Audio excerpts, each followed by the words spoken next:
Hi, my name is Jaromir, and today I would like to show you what's new with Windows Admin Center, Agistic ACI version 21H2, Windows Server version 2022, and Openmanage Integration for Windows Admin Center. Here you can see that we have two clusters. One cluster is Agistic ACI, and second cluster is Windows Server based. Let's explore more details. In the dashboard, we can see the basic information about the cluster, like how much CPU is being used, or how much memory is being used, or how much storage is being used. This cluster is connected to Azure, unlike Windows Server-based cluster, which doesn't need any connectivity to Azure at all. Let's explore Openmanage Integration, which is almost the same as for Agistic ACI. We will discuss the differences later. In the main view, you can see the health of your cluster, and you can see all the information about your hardware, like what temperatures you have, or if all voltages are okay. Let's go back and navigate into the inventory. In the inventory, you can see your nodes.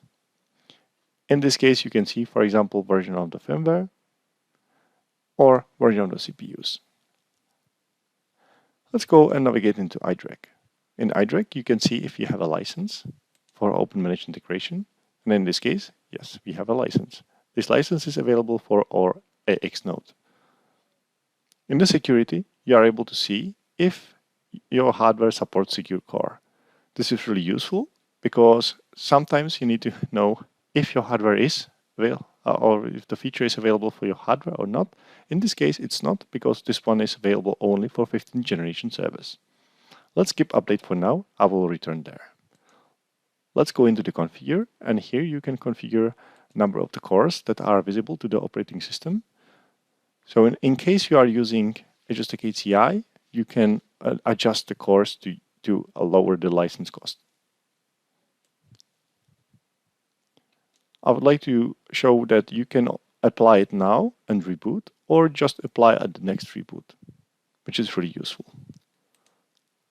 Let's go into the settings, where you can see that we can configure offline file share, where all the firmware and drivers can be stored for offline updates.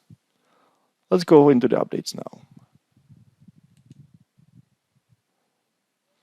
You can choose if you want to go offline or online.